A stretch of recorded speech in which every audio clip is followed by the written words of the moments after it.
Hiya guys, welcome. So today I'm going to run through what's known as the running up and over rig. Okay, it's a rig that I tend to use for ray fish on this coastline, and you can make it in different lengths and shorten the traces down. I mean, this rig personally, I'll show you how I put it together, and then I'll basically show you how to make it. But it's a great rig for ray fishing, okay? It's probably my #1 rig for ray fishing. Depending, I prefer a pulley rig if it's swelly conditions, but if it's not swelly conditions and they're not rough, this every day. So basically the way it works out is so it's like a type of running ledger, but acts as a boat rig. So you can make that as long or short as you want, depending on the trace line. Like some venues, if the tide's not running, I'll have 10-foot rigs made up like this. So you basically would say 10-foot traces or 5-foot rig bodies, because it doubles back over itself like so. And then basically, the way I fish it, clip down like that. I say so it's nice and impact for casting, as you can see there. I'll put it the other way around because it's probably a better way of doing it for you, like so. Okay. So as you can see there now, so what happens is as that hits the water, that releases, and it basically sends that down to a long flowing trace. Okay, so that's the trace. So basically the fish can come along, pick up your sand deal, what's on the end of the hook. As it goes to take off, it's got all that play. So if there's any, as long as you've got your rigs, as long as you've got your drag set, and it's nice to have a little bit, not loads of tension in the line. So that way it's got no tension where it picks up the bait. It goes to take off on its back, it hits your rod gets alerted because it's on ratchet, and you get a nice big long ratchet run. Now when I'm targeting big blondes, I'd like to use a long one of them, and depending on what ground I'm fishing on. I mean, I was fishing over a reef the other day and I still use this rig. What I find is if you get the fish on, obviously there's nothing to hook up there except from the fish coming over, and it can lift up over the rough ground, and you get to keep that lead up. Now sometimes I'll put a rotten bottom on that, okay, and yeah, that's basically away you go. One thing I do always do, if you can see, a lot of people do this different ways. I'll make that all fixed up like so, okay, and the reason being, when I get them, they're like that, okay. So what I tend to do is, this is important now, because you don't want your lead unhooking. So where you've got these little grooves on the top of your leads, what I tend to do is bring them back. Loads of people do this different ways, okay. I want enough tension there so it holds in the tide, but if a fish goes to move it, there's enough tension to set the hook but it's still to move. I mean, some people like to have these proper fixed. Myself personally, what I tend to do, as long as I go back over like that, what I can do is I can grip that in and turn that, and that will go in, and it takes a lot to undo them now. Okay, exactly the same there, and I'll tie them in like so and bring them up. Okay, now what I do with the ends is I get a pair of pliers and I basically turn that like that and just turn them up right on the end like so. See that? And that's that. That is perfect. So, I mean, you've got enough grip on there for them not to come straight out. I mean, there's a lot of pressure there already, and I can clip them out. But that time it's good enough to hold in the tide. What I find with ray fishing, tide is everything. So if you need a strong weight to hold in the tide, so 6 or 7 ounce, I would recommend. If you've got places with sandbars and gullies and places for the lead to hold up in, sometimes bomb lead all the time. I use these rigs a lot with bomb leads, and it works fantastically. So there you go. So basically you can see my trace source at the side, so I've got my trace there now, and it's probably, I would say, about 2.5 foot maybe. It's probably less than that actually. I'll go off of that. It's about 2 foot. Yeah, it's probably about 4 foot, I would say. Yeah, it's about 4 foot trace, so it's about 2 foot. When the tide's hammering, this is where I'll play around with it. So normally I have different sizes made up. So normally the smallest I'll go probably is around the 4 foot trace. So with a 4 foot you need a 2 foot rig body.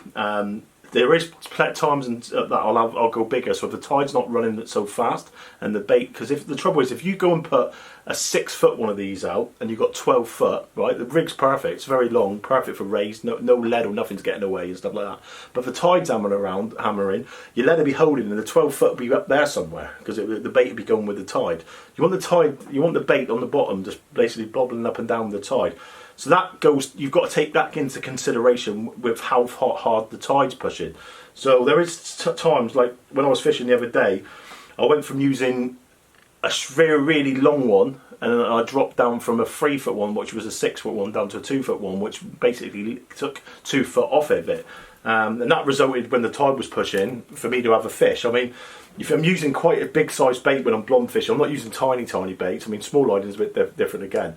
But when obviously I can use these for small lining as well with sand deal and stuff. But with the small line, depending on where I'm fishing, most of the time I like to use £100 now. I'm not going to lie.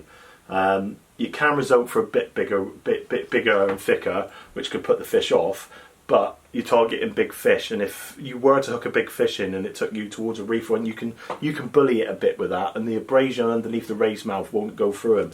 But you can see this one here from the ray I had the other day. It wasn't a monster; it was only £14, but it's got a load of wear and tear on the hook point from where it was underneath the raised mouth, and you need to take consideration with that. 9 times out of 10 with the rig body, they feel all right, but I do use the Gemini bead on there so it protects it, and really that looks after the rig body for you, you know what I mean?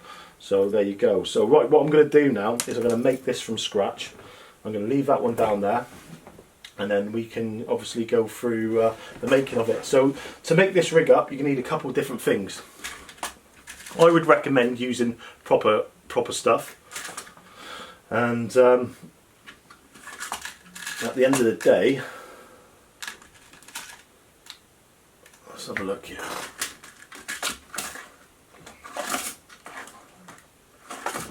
Sure it's in one of these. Got so many bits there, and that's the ring clips. It's in here, it's bent. Ring clip. It's in here. So we'll take these out first. Let's have a look. See now. So there you go, I've got one there. So it's a bent link clip from Gemini. So I need one of them to start with. And then what I need is a couple of rubber beads. So I'm going to take a couple of rubber beads out. I'm going to take 3 out. Okay. I also need 2 of the big beads, don't I? So come into there. So there's 2 big plastic beads as well. They're the plastic ones. I need a where is he to? Where is he to? I had it earlier on. Here we are. So I need from Gemini. And also, I need a imp, which is down here. Get one of them out. Should have one made up there. I have got one made up there, so that's that. That's that. Anything else? Yeah, £100 swivel. So I've got a Gemini £100 swivel as well on the end of that to there, and you can use another one like so. So I've got 2 of them. Okay, so first thing, this is where it comes into the zone. So a lot of different traces you could use out there. It's depending where I'm fishing. Sometimes I like to use a Varavus, but I like to use it in £100. But this here is a lot more stronger. So this is a Maximia Camelon £100. Okay, and then basically what I'm going to do is I'm going to put that there. I use this for a lot of my rig bodies, if I'm honest, and I'll show you why now. So what I tend to do is tie this onto the bent link clip first.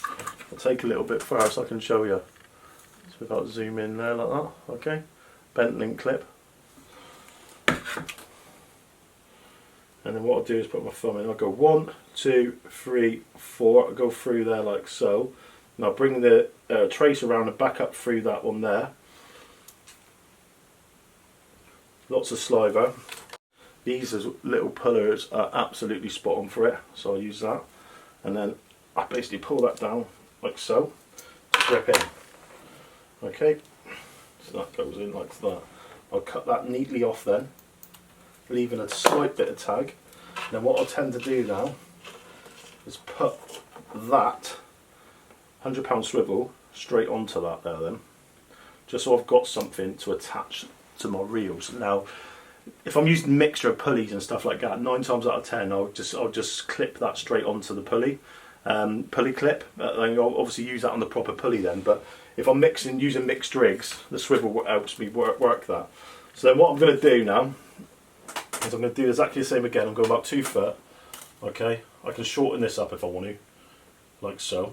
There you go. Okay, like that. At the end of the day, if you've got strong tides and you fish in big tides and stuff like that, you don't want a lot more than 4 foot, because what I'll tell you what'll happen, it will go out 6 foot, and because the tide will hit it, it will end up whirlpooling around and stuff. You can normally tell because you end up getting mackerel and things like that. But what I tend to do is if you're in that position when that's happening, is basically shortening your trace down. So you make sure your lead's on the bottom. I remember when I used to fish a mark in Cornwall years ago for the turbot. When we're using the longer traces and that target in the turbot, you get smashed by the mackerel. So what I would do is basically take a foot off it, and then if I still got mackerel, so you know your baits are lying on the floor there then, like so. So I can clip that there like that. Job done. I'll give it a little bit for the knot. So I've got to tie a knot in this yet, like that. Then away you go. So first things first, cushion the knots. So I put a rubber bead through the first point. Okay, because what that will do is cushion the knot. These rubber beads aren't fantastic. I got last time. I got them on eBay because the carp base, the shops trying to, if they haven't got them in stock, sell you the carp ones, and they're hell of expensive.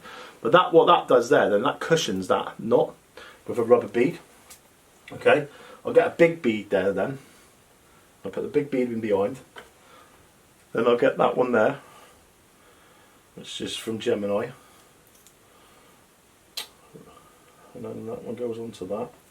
And then I put another big bead on, which goes on there like that. Okay, and then I got another rubber bead.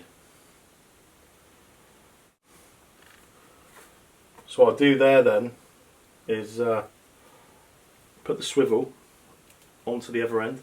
2, 3, 4, like so. Pull tight. Have the hook puller. Put that through the swivel. Pull that in tight like that. So that's the trace set. Cut off the excess tag ends. Job done. My lead will go through this. So onto that blue Gemini pulley, I can basically put this imp now, and that clips up like so.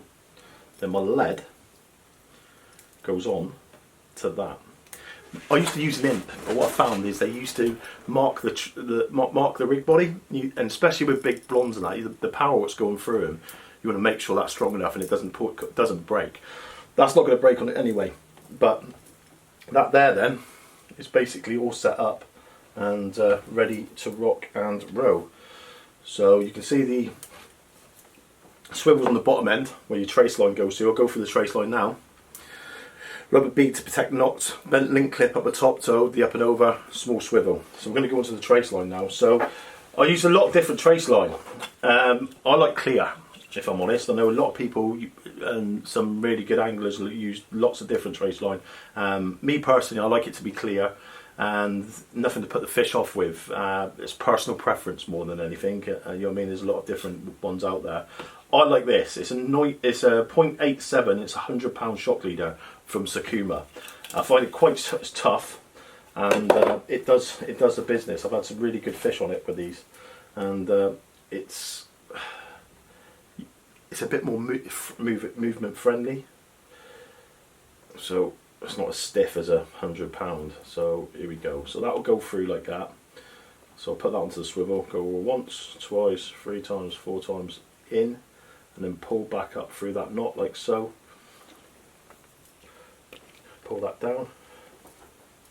Most important, you're licking and putting saliva around your knots, because if you pull tight, right, you can feel it sometimes, or you'll be able to see it. There'll be friction burn there for when you friction. You do not want that, because that's making that £100 into 80, or it could be even more. All of, you know what I mean? It's taking off in it, and that will be a weak point in the line. You don't want no weak points. Me personally, I spend a lot of time targeting specimen fish, and sometimes you're overgunning it. But I want to make sure that those moments when I hook the fish, nothing will give in on me, you know what I mean? Imagine hooking up fish of a lifetime and something going. It's not worth it, guys. You think to yourself, oh, that line's been on there 4 or 5 trips, I'll do alright for another session. Imagine going out and hooking into that fish of the lifetime and that line parting because you've not renewed your line. Personally, I like to renew my line after 2 trips. I'll do 2 trips, depending where I'm fishing, maximum 3 trips, depending where I'm fishing. If I'm fishing somewhere where it's over sand and stuff like that, I might get away with it a little bit. If I'm fishing off of rocks and stuff, and I can feel it when I'm bringing it up through on my line, after I'm at the end of the night, I can put my hand all the way through and feel any tension and stuff like that. If I feel any nicks or stuff in it, it gets changed, even after 1 trip. It's a £5, but a £5 is not worth losing a fish for. So I'll pull that up there now. So that goes from the bottom. Okay, what I like to do is don't lift the leads, just bring it up over so it comes down through. And then basically what I'll do is I'll bring that right down there now. I'll pull the imp down to the bottom, and away you go. That is it. So that leaves me a long flowing trace. I can snip that now. So that's that, okay? So what I'm going to do is I'm going to use, I've been using 5/0 hooks, guys, if I'm honest. 5/0 Sakuma Chinu hooks. So I've got a few there, as you can see, very sharp. I've also got a sharpening stone, which I tend to use because the last thing you want to be doing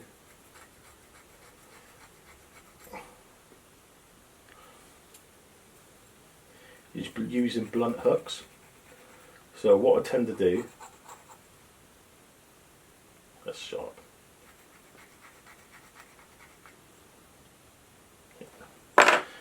It's worth having one there, just to give it a little clutch up if you've got it. Then I want the octopus hooks. So I've got I've got a 5/0 bottom and a 6/0 top. But if I look at the gape on it, they are identical, and I mean identical to the sizing. So that's what I tend to use. First things first, octopus hook up through onto the trace line, okay, like so. And then what I tend to do now is put a little rubber bead. So I've got the little rubber bead in there like that. Right. The whole point of that rubber bead, if you use any type of pennel hook, okay, that pennel hook can move. Even if you tie it around a couple of times, it will still move under pressure, right? And I've had a lot of fish where which that octopus hook is done it. My turbot was done like that, and it was all the way back down through onto the bottom. Before I used to put a bead there, I used to use the power gun, and I put a power gun knot and bring it down through. But to be fair, you learn something from a lot of different people, and with the power gun, it done the trick for us all. But it's something what Adam used to use, and he said to me, I just put a bead there, rubber bead. And to be fair, at first I didn't like the idea of it because obviously it's just a bit more invisible, but you can't even see it. By the time you bait up in that, you don't see it anyway. But I'll tell you one thing now, when I had my big blonde, my 27, okay, that there come through, and it had that hook into its mouth, to the top of its mouth there like that. And I'll show you how it was presented, right under the underneath of its mouth. I'll just tie this hook on, so you get a feel of it and the reasons why I do it.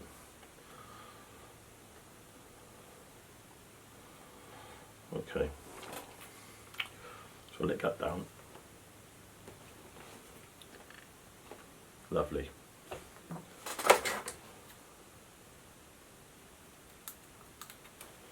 There's a little bit left over, not massive, just so when you put the bait on, it stops it from coming down through.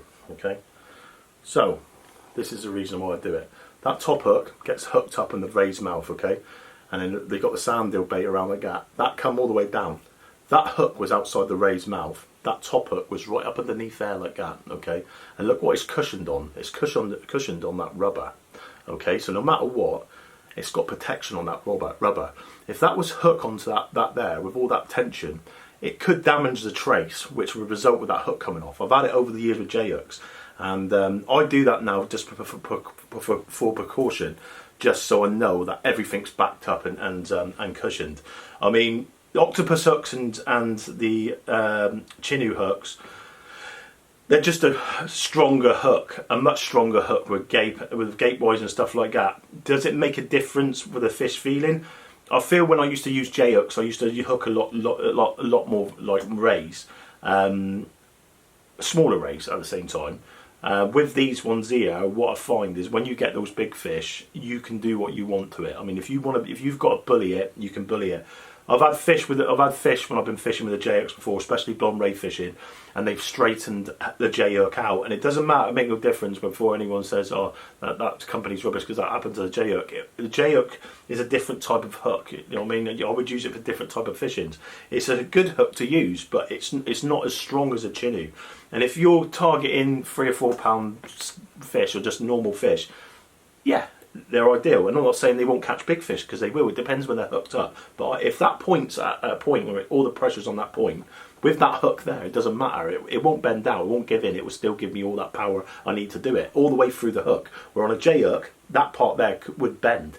It's just the way the J hook's made. It's a smaller gape hook, and yeah, personally, that is my setup. Okay, so I'll run it through again just so you guys can see. At the end of the day, a lot of people do their rigs differently. I'm just showing you the way I do mine. I have a lot of success with the way I do my rigs, and obviously everything's a bit more beefed up for targeting specimen fish. But you can see the way of the rig. You can use lighter traces. You could use 80-pound rig body. You could use 80-pound trace line. You could use this for place I've used it for place as well with lighter line again, with a 60-pound rig body and 20 pound what was it, fluorocarbon. And yeah, you can use it. You can, once you've got the layout of the rig, you can use it to suit your own type of fishing. So basically, all the components I've used there are for targeting specimen rays, and everything I use on that rig will not let me down. I know I can bully and do what I want with it. It clips down, it'll go into the water, the cast, and it allows me to fish a long flowing trace well away from the ray. And the main thing for me personally is there's no tension when that ray comes over the bait. So if it lands up over the bait, so imagine that's my sand eel sat there and now with the scissors. The ray comes up over it like that, starts mouthing it, as you've seen on the underwater footage before. They'll just come over and they start like that, getting in their gobs and stuff. If they start feeding, you imagine like big, like 25-pound plus blonde rays coming over a rig. Imagine it hitting that rig body, you know what I mean? Having that lead there like that, and it coming over and feeling that underneath it and poking it, just enough to spook it. Well, I don't want that. You know what I mean? You're spending enough money and enough time and dedication in there to sitting down, putting your time into the marks, for when that ray comes along and picks your bait up, there's nothing to spook it and put it off. Obviously, it goes to put it in his mouth, there's no tension there, he gets it all the way back, he starts going back, it alerts me with my rod tip going down, the ratchet coming off. Within seconds, I'm on my rod, hit up, strike in, fingers crossed, 9 times out of 10, the rod tip's bouncing forward, pressure on, ray on. And yeah, that's what I do. So guys, that, ladies and gentlemen, is the running up a over rig. It's my go-to rig for fishing this coastline for rays, whether I'm off the rocks and stuff in calm conditions. If I'm fishing rougher seas and stuff, I like to use the pulley rig, if I'm honest. And I have used the drop down rig at times as well, but this is my number one rig, if I'm honest. It's the rig that I like to go to and I have a lot of success with. So for those of you who don't know how to tie it, that's how you tie it. And I hope you and wish you the best of luck, and hopefully you catch some monsters. Tight lines.